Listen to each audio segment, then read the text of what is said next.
Assalamualaikum warahmatullahi wabarakatuh. Apa kabar teman-teman? Kembali lagi bersama saya Aras Hanif Fiat. Dan pada kesempatan kali ini kita akan belajar salah satu konsep krusial yang ada dalam ilmu fisika, yaitu tentang massa jenis. Nah, massa jenis ini merupakan salah satu konsep penting dalam fisika. Kenapa? Karena semua hal yang ada di alam, semua zat-zat yang ada di alam, dan semua benda-benda yang ada di alam itu pasti memiliki massa jenis. Jadi itu sudah suatu kepastian yang tetap bahwasanya semua yang berwujud itu pasti memiliki massa jenis. Nah, sebenarnya massa jenis itu apa sih? Untuk memahami tentang massa jenis, sebelumnya pernahkah kalian memikirkan kenapa kerikil yang ukurannya sangat kecil dan massanya sangat ringan ketika dicelupkan dalam air, kerikil itu akan tenggelam. Sedangkan kayu atau kapal yang ukurannya lebih besar dari rumah kalian tentunya dan memiliki massa yang jauh lebih besar daripada kerikil, ketika dicelupkan dalam air, kapal itu akan melayang. Nah, sebenarnya hal apa sih yang membedakan kenapa kapal bisa terapung sedangkan kerikil bisa tenggelam? Nah, disitulah ada konsep yang disebut konsep massa jenis. Pernahkah kalian bayangkan juga kenapa minyak dan air ketika di mixture atau dicampur menjadi satu, minyak itu pasti akan terangkat ke atas, sedangkan air pasti akan selalu di bawah. Nah, itu terjadi karena adanya perbedaan massa jenis. Nah, massa jenis itu apa sih? Oke, massa jenis yaitu dirumuskan sebagai rho sama dengan M per V. Jadi, massa jenis tersusun atas besaran massa dan juga besaran volume.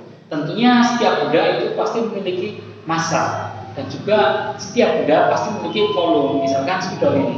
Spidol ini memiliki massa, ketika kita timbang massanya, maka akan terukur berapa besar massanya. Dan dia juga memiliki volume. Karena bentuknya tabung, maka kita bisa menghitung volume dari spidol ini dengan menggunakan rumus volume tabung.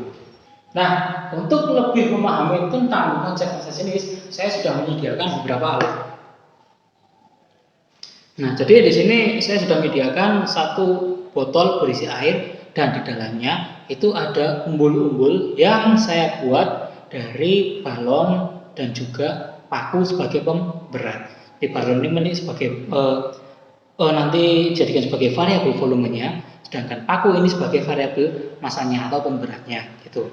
Nah, lalu saya akan menekan botol ini. Kira-kira ketika botol ini saya tekan, apa yang terjadi pada umbul-umbul ini? Oke, 1, 2, 3. Nah, ternyata setelah saya tekan, umbul-umbul ini akan tenggelam ke dasar balon. Ketika saya ringankan tekanannya, ketika saya lepas perlahan tekanannya, umbul-umbul ini akan kembali terangkat ke atas. Nah, ini salah satu penerapan dari konsep massa jenis. Dan konsep ini, prinsip ini juga digunakan salah satunya dalam pengoperasian kapal selam. Hanya saja pada kapal selam itu bukan volumenya yang diubah, melainkan massa kapal selamnya itu yang diubah. Nah, di sini volumenya berubah. Dari mana kita tahu bahwa volumenya berubah? Oke, umbul-umbul ini saya buat dari balon dan juga paku, serta pengikatnya dibuat dari karet. Tentunya karena umbul-umbul ini satu, massa umbul-umbulnya ini juga tetap sama, tidak ada perubahan massa. Dan yang dirubah itu hanya volumenya. Nah, proses perubahan volume yang ada di dalam umbul-umbul ini, proses perubahan volumenya ini, saya menggunakan prinsip hukum Boyle, di mana tekanan pada ruang tertutup. Ini prinsip hukum Boyle itu seperti ini. Balon atau volume yang ada di dalam ruang tertutup, ketika dia ditekan, maka volumenya itu akan mengecil. Sedangkan jika tekanannya diperkecil, maka volumenya akan membesar. Contohnya ini, suntikan yang di dalamnya ada balon berisi udara, balon tertutup. Ketika saya perkecil tekanan dari alat suntik ini, maka balon akan mengembang atau volumenya membesar. Perhatikan, balon menjadi berbentuk oval. Ketika saya tekan atau perbesar tekanannya, balon akan kembali mengecil. Itu adalah salah satu hukum Boyle pada tekanan tertutup, di mana semakin besar tekanan maka volumenya akan semakin kecil, sedangkan semakin kecil tekanan maka volumenya akan membesar. Sama halnya yang terjadi pada umbul-umbul. Ketika saya tekan,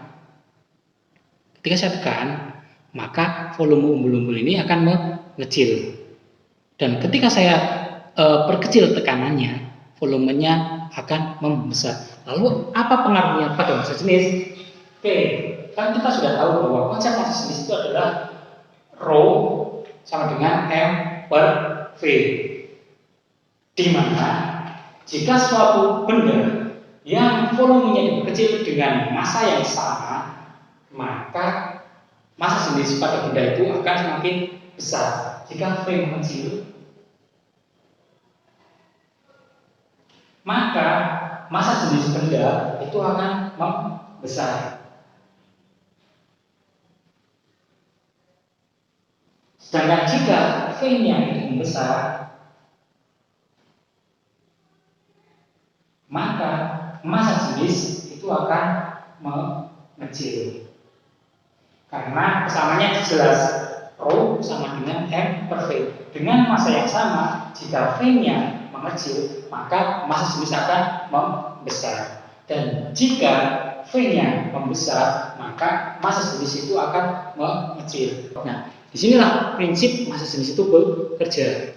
Jadi selain umbul-umbul, air juga memiliki massa jenis. Massa jenis air itu sudah menjadi konstanta yang kita gunakan secara umum.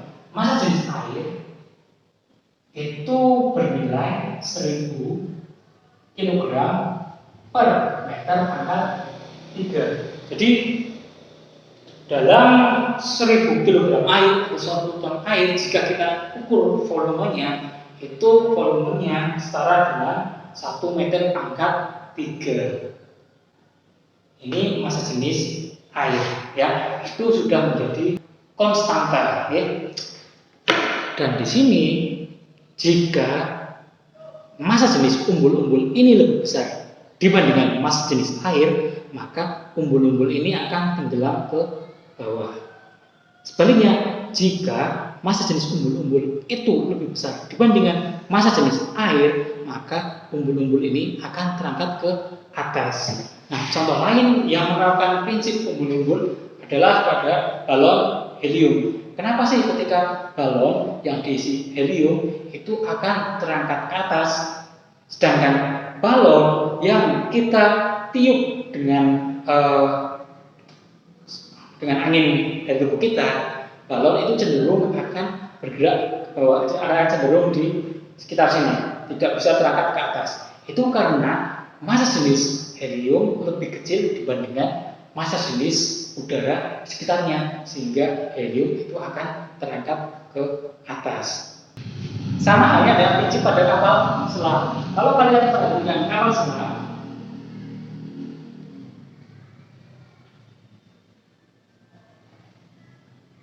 dia tersusun atas tangki udara dan juga ruang kendali.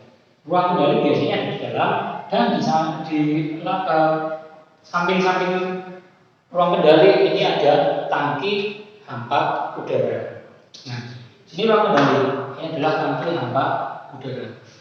Ketika si nakoda ingin menenggelamkan kapalnya atau kapalnya ingin dibuat menyelam, maka dia harus berubah ukuran massa jenisnya dengan cara menambah massa dari kapal ini. Bagaimana cara mendapatkannya? Yaitu dengan memasukkan air, supaya air masuk ke dalam tangki hampa udara. Setelah memasukkan air, maka kapal akan menjadi lebih berat, sehingga kapal akan tenggelam atau akan menyelam. Nah, untuk kembali ke permukaan,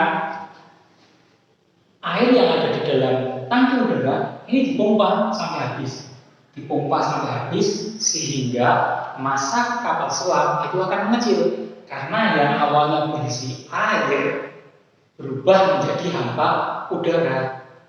Sehingga ketika massanya kecil, maka massa jenis kapal selam pun akan mengecil. Dan jika massa jenis kapal selam lebih kecil dibandingkan massa jenis air laut, maka kapal akan terangkat ke atas. Nah, itulah salah satu penerapan massa jenis dalam kapal selam. Selain ini juga masih banyak fenomena atau prinsip-prinsip cara-cara yang menerapkan massa jenis. Misalkan dalam menentukan apakah emas itu benar-benar murni atau sudah ada campurannya, itu bisa menggunakan konsep massa jenis. Lalu misalkan ketika kita ingin membuat suatu bahan bangunan material yang cocok, yang tahan lama dengan kekerasan tertentu, itu juga bisa menerapkan konsep massa jenis. Jadi banyak penerapan massa jenis dalam kehidupan sehari-hari. Nah, sekian pembelajaran tentang massa jenis, sekian materi tentang massa jenis, semoga bisa menambahkan manfaat, dan saya akhiri. Wassalamualaikum warahmatullahi wabarakatuh.